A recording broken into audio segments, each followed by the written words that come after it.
So friends, आज हम start करते हैं रेशियो एंड प्रोपोर्शन से रिलेटेड क्वेश्चंस। ठीक है, तो देखिए रेशियो एंड प्रोपोर्शन से रिलेटेड क्वेश्चन में फर्स्ट क्वेश्चन होगा अपना, the fourth proportional to 3, 5 and 21 is the fourth proportional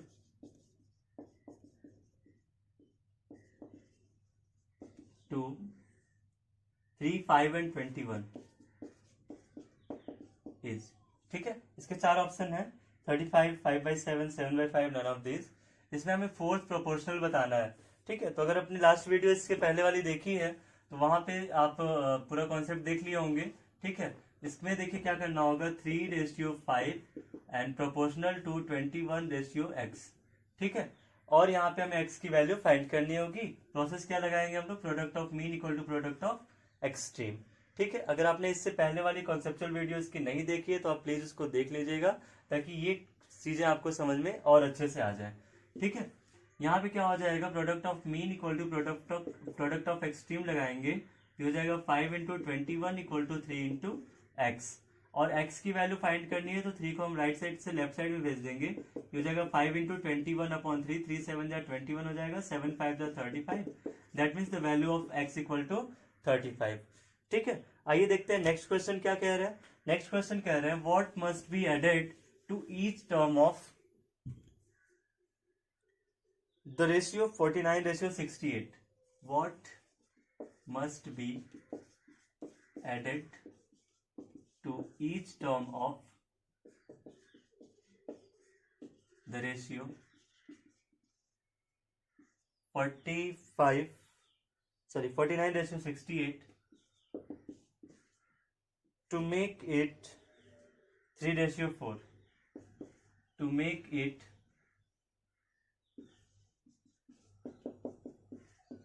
देखिए यहाँ पे क्या होगा कि हमें 49:68 में क्या ऐड किया जाए कि ये 3:4 हो जाए। तो हम मान लेंगे कि 49:68 के दोनों टर्म्स में हम लोग x को ऐड कर रहे हैं और उसके बाद ये 3:4 हो जा रहा है। तो लिखेंगे कैसे, 49 + x divided by 68 + x equal to कितना हो जाएगा यहाँ पे 3:4 यानी कि 3/4। ठीक है, लिखने का तरीका देखिए यही है। हम करेंगे क्या, मान लेंगे कि दोनों टर्म्स में हमने क्या किया, x को ऐड किया। ठीक है, जिससे कि ये रेशियो मिल गया हमें। तो यहाँ पे हम क्या कर रहे हैं, दोनों टर्म्स में x को ऐड कर रहे हैं और रेशियो का मतलब फ्रैक्शन होता है, तो इसको हमने न्यूमरेटर अपन डिनोमिनेटर के फॉर्म में लिख लिया। अब इसको हम सॉल्व करेंगे by using the process of cross multiplication. वो कैसे होगा देखिए, 49 + x का हम लोग मल्टीप्लाई कर लेंगे 4 में और 68 + x का मल्टीप्लाई कर लेंगे हम लोग 3 में। तो 49 4 जा कितना हो जाएगा देखिए, 54 जा 200 होता है, 4 कम कर लीजिए 196 हो जाएगा, प्लस ये 4x इक्वल टू हो जाएगा आपका 68 3 जा, तो 73 जा कितना होता है 210, और 2 3 जा 6 माइनस कर लीजिए कितना आ जाएगा 204। तो 204 + 3x हो जाएगा। ठीक है, हमें x की वैल्यू फाइंड करनी है क्योंकि हम x को ही जोड़ने वाले हैं दोनों टर्म्स में।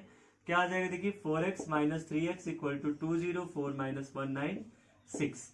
तो 6 इसमें 4 इसमें से और 4 इसमें से, 4 4 8 बचेगा यहाँ पे, और यहाँ क्या हो जाएगा आपका x की वैल्यू क्या हो जाएगी 8 हो जाएगी। ठीक है, यहाँ पे आप देखिए इसको इसमें अगर आप दोनों में x यानी कि 8 ऐड कर देंगे तो आपका जो रेशियो है वो 3:4 में आ जाएगा। ठीक है, तो इस तरीके से आपके इस क्वेश्चन का आंसर कितना हुआ 8। ठीक है, नेक्स्ट क्वेश्चन क्या है, if A's company is to B's company as 4:5, if A's company is to B's company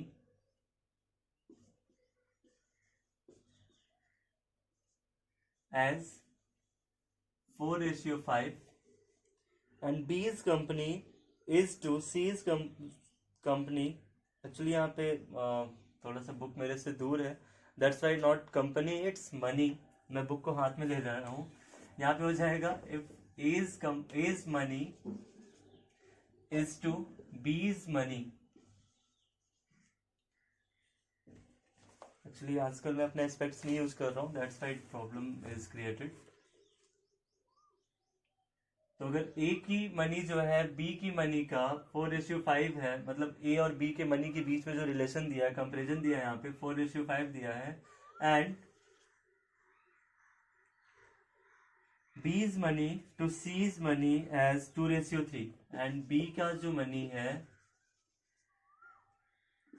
वो C के मनी का 2:3 है, मतलब C और B और C के बीच में जो रेशियो दिया है वो 2:3 दिया है।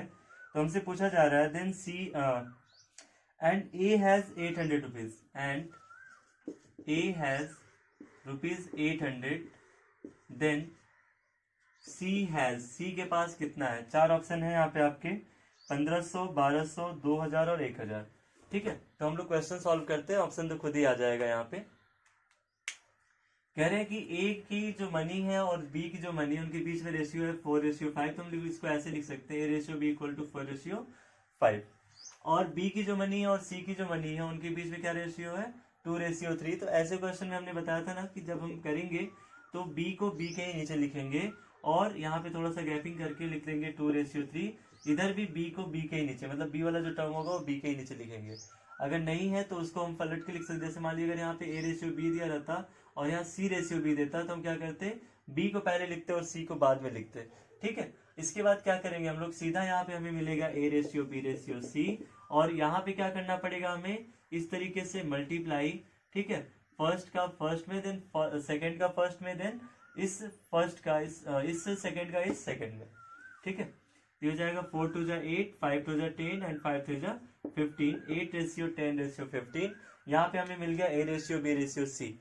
सबसे पहला हमारा जो काम होगा इसमें यही होगा कि हम A ratio B ratio C calculate करें, ताकि हम आगे की कोई भी चुनौती जैसे ए रेशियो सी हो या A ratio B ratio C हो या फिर ए या बी या सी का इंडिविजुअल वैल्यू फाइंड करना हो तो हम फाइंड कर सके।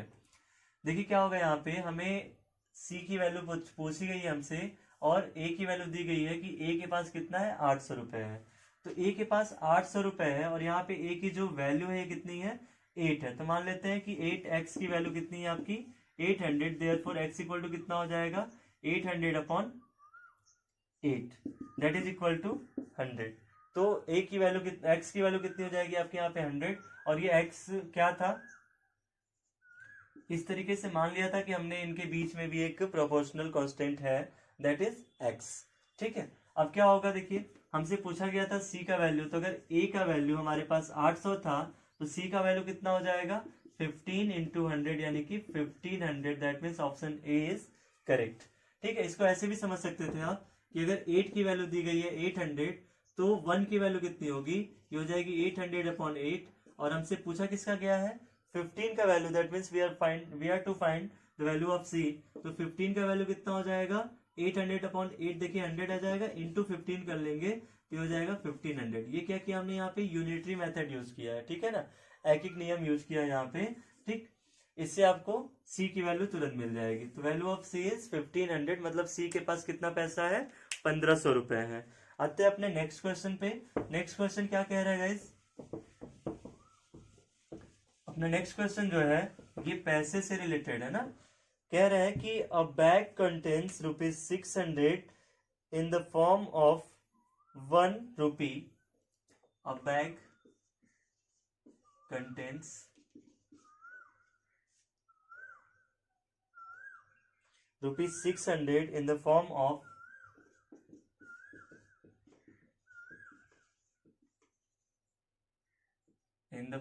of ₹1 50 पैसे,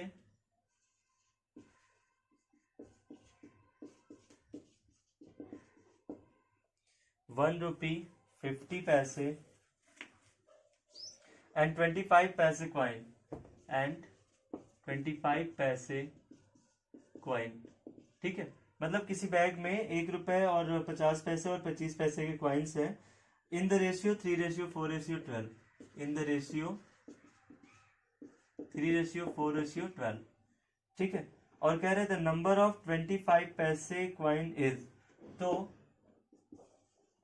द नंबर ऑफ 25 पैसा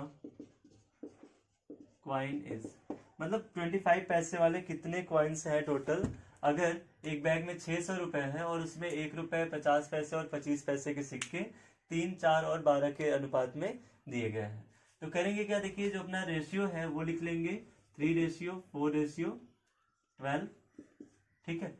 और अब अगर हम बात करते हैं, देखिए 50 पैसे, 1 रुपए और 25 पैसे की जो वैल्यूज हैं, तो उसको हम सबको रुपए में कन्वर्ट कर लेते हैं। 1 रुपए का मतलब तो 1 रुपये होगा, और 50 पैसे का मतलब कितना हो जाएगा, देखिए ये हो जाएगा 1/2 रुपीज। तो 1/2 रुपीज को हम लोग ऐसे लिख लेते हैं, और यहाँ पे क्या हो जाएगा आपका 25 पैसा।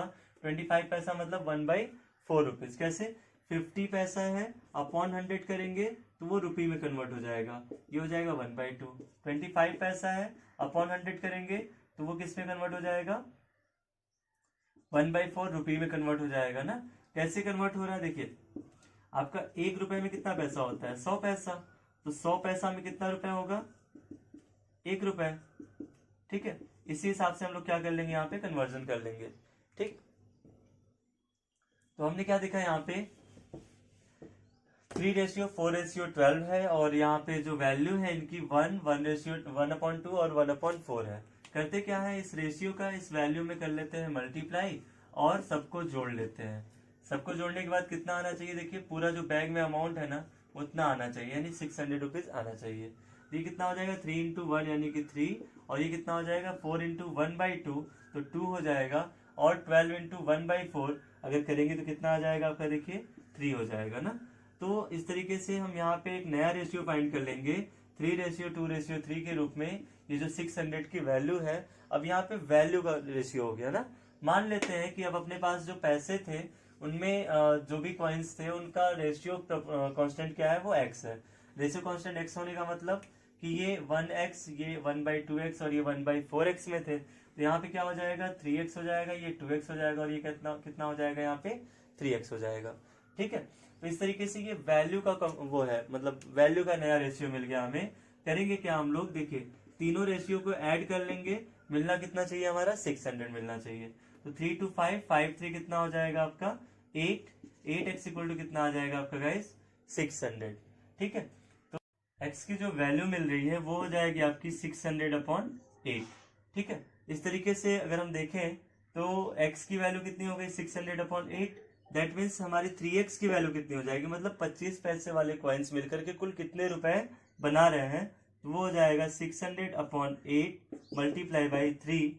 तो इसको सॉल्व करेंगे, देखिए 8 से कट करेंगे इसको, पहले 4 से कट कर लेते हैं, 4 2 जा 8 एंड 150 आ जाएगा, 2 से कट करेंगे 75, 75 3 जा कितना आ जाएगा आपका 225। तो ये टोटल 225 रुपए है आपके पास ना, किससे, 25 पैसे वाले कॉइन से, ठीक। तो अगर 25 पैसे वाले कॉइन्स का नंबर पूछा जाएगा आपसे तो क्या करेंगे आप 2 to 5 × 4 कर लेंगे, यानी कि आपका टोटल कितना आ जाएगा 2250 का 90, 900 रुपीज, 900 कॉइन्स आएंगे टोटल। ये क्या आ जाएंगे टोटल 900 कॉइन्स। देखिए यहाँ पे जो 225 आया था ना, ये क्या आया था आपका, ये वैल्यू आया था टोटल 25 पैसे जितने भी हैं उनकी कॉइन्स की टोटल वैल्यू आई थी 225 रुपीज। और कितने कॉइन्स है टोटल, तो टोटल कॉइन्स है कितने गाइस 900 कॉइन्स है टोटल, ठीक है। इस तरीके से इसमें ऑप्शन भी था 900 का, और वो सही हो जाएगा। नेक्स्ट क्वेश्चन करते हैं, देखिए लिख रहे हैं द कॉस्ट ऑफ, एक सेकेंड हम थोड़ा सा इसको इरेज कर लेते हैं फिर, ताकि क्वेश्चन लिख सके। आप लोगों का कहना था कि सर क्वेश्चन बोर्ड पे लिखो, मैंने कहा चलो ठीक है। The cost of making an article, the cost of making an article is divided between materials, labors and overheads. Is divided between materials, labor and overheads.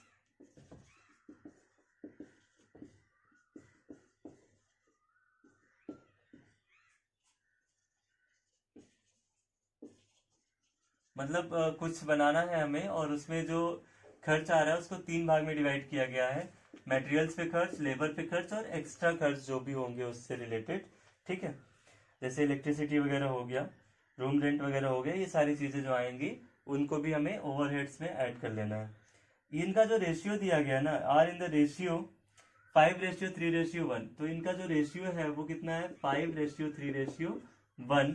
पूछा जा रहा है हमसे if the material cost ₹6.90 then cost of article is. ठीक है, अगर material की cast, केवल मटेरियल की कास्ट जो है वो 6.90 रुपीज है, then the cost of material, पूरा मतलब ये जो मेकिंग मटेरियल है, ठीक है, मटेरियल को बनाने में जो कॉस्ट है, यानी उस आर्टिकल को बनाने में जो कॉस्ट है वो कितना आएगा, केवल मटेरियल की कास्ट 6.90 है। तो क्या करेंगे हम यहाँ पे देखिए 5:3:1 को हम 5x 3x और x लिख लेंगे। ठीक है, और ये किसके किसके बीच का है, तो देखिए मटेरियल का हो गया, लेबर का हो गया और ओवरहेड्स का हो गया। ठीक है, मतलब m के लिए, मटेरियल के लिए 5x, लेबर के लिए 3x और इसके लिए ओवरहेड्स के लिए कितना हो जाएगा, x हो जाएगा। ठीक है, करना क्या, देखिए मटेरियल की वैल्यू दी गई है 6.90, तो मटेरियल कितना है आपका 5x है, 5x की वैल्यू कितनी हो जाएगी 6.90, that means x equal to कितना हो जाएगा 6.90 डिवाइडेड बाई 5।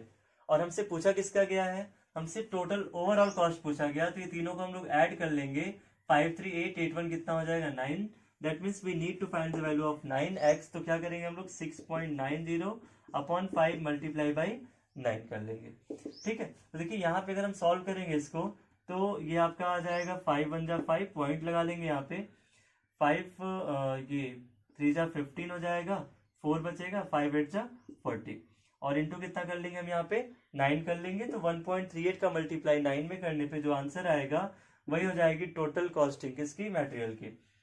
ये हो जाएगा 9 8 जा 72, 9 3 जा 27 प्लस 7 कितना हो जाएगा 29, एंड 9 1 जा 9, 9 प्लस 2 कितना हो जाएगा 11, पॉइंट लगेगा 2 डिजिट पे, तो टोटल 11 रुपए 92 पैसे। ठीक है, इसका आंसर देखिए गाइस क्या हो जाएगा, इसका आंसर हो जाएगा आपका 11.92। ठीक है, अब इसके बाद हम लोग बात करते हैं नेक्स्ट क्वेश्चन की। नेक्स्ट क्वेश्चन है a/3 equal to b/4 equal to c/7। ठीक है, बहुत ही प्यारा सा क्वेश्चन है ये, ऐसे क्वेश्चन कई बार आए हुए एग्जाम में। a/3 equal to b/4 equal to c/7, then find the value of a plus b plus c/c, a plus b plus c/c। ठीक है, देखिए जब सॉल्व करेंगे ना इसको बाय मेथड, तो क्या होगा, यहाँ पे इक्वल टू k मान लेंगे, और इसके बाद a इक्वल टू 3k हो जाएगा, b इक्वल टू आपका क्या हो जाएगा 4k हो जाएगा, एंड c इक्वल टू क्या हो जाएगा 7k। ये कैसे हुआ, क्योंकि अगर हम देख रहे हैं कि ये सब आपस में इक्वल है, तो a की वैल्यू कितनी हो जाएगी, a/3 की वैल्यू क्या हो जाएगी, यहाँ पे हम मान लेंगे k, इस वजह से a की वैल्यू क्या हो जाएगी 3k। ऐसे ही b/4 की वैल्यू क्या हो जाएगी, इस वजह से k की वैल्यू क्या, b की वैल्यू क्या हो जाएगी 4k। तो हम करेंगे क्या, यहाँ पे a की जगह पे कितना लिख देंगे 3k, प्लस b की जगह पे लिख देंगे हम लोग 4k, और c की जगह पे लिख देंगे हम लोग 7k।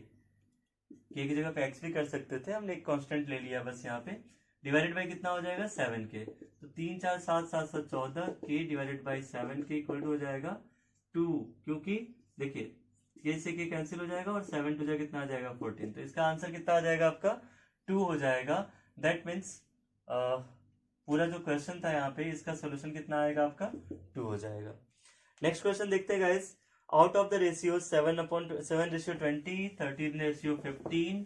ठीक है, यहाँ पे पूछ रहा है कि कौन सा रेशियो बड़ा है। तो देखिए जब भी फ्रैक्शन या रेशियो के बड़े होने का सवाल आता है, तो मैं एक छोटा सा तरीका बता दूं आपको। पहले क्वेश्चन लिख लेता हूं, out of the ratios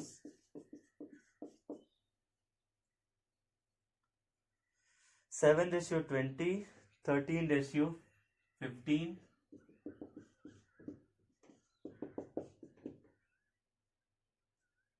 sorry 13:25 है यहाँ पे,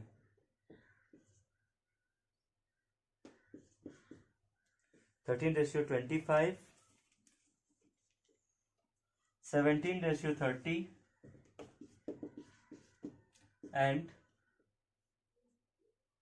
11:15। Which one is smallest. ठीक है, इनमें से सबसे छोटा वाला कौन सा है ना, विच वन इज स्मॉलेस्ट।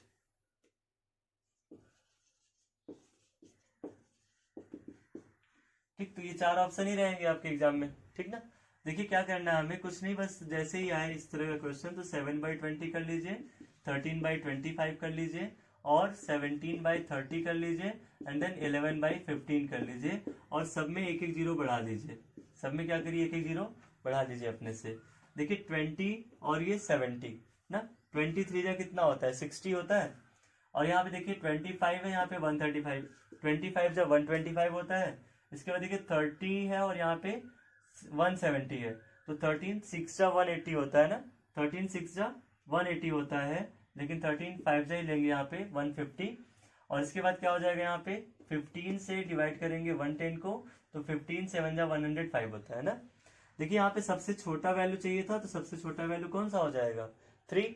कहने का मतलब ये कि जो पहला फ्रैक्शन था यानी पहला रेशियो था 7:20, ये सबसे छोटा वाला है। कितना आसान था ये तरीका, नहीं? तो ऐसे ही फ्रैक्शन में भी जब कंपैरिजन करना होगा आपको, तो यही तरीका लगाएंगे आप, जो फ्रैक्शन लिखना है लिख लेंगे, एक एक जीरो बढ़ा लेंगे। ठीक है, अब आप कहेंगे सर यहाँ पे 5 5 इक्वल हो गया, इसके लिए क्या करेंगे? तो अभी तो फिलहाल इसकी जरूरत नहीं पड़ी, लेकिन अगर ये इक्वल हो गया तो क्या करेंगे, एक जीरो और बढ़ा देंगे अगर हमें जरूरत पड़ेगी तो, और एक एक डिजिट और सॉल्व कर लेंगे। अब तो क्लियर हो जाएगा ना कि कौन सा बड़ा है कौन सा छोटा है। फिर भी नहीं होता है तो एक एक जीरो और बढ़ाइएगा और एक एक बार फिर से डिवाइड कर लीजिएगा। ठीक है, तो ये प्रोसेस आपके लिए बहुत आसान हो जाएगा, क्योंकि होता क्या है जनरली, अब जैसे इसमें ग्रेटेस्ट भी पूछता तो आपका आंसर यहाँ पे 7 था। ठीक है, तो इस बीच वाले की जो इक्वल है उनकी कोई जरूरत ही नहीं पड़ती इक्वल उनको बैलेंस करने की।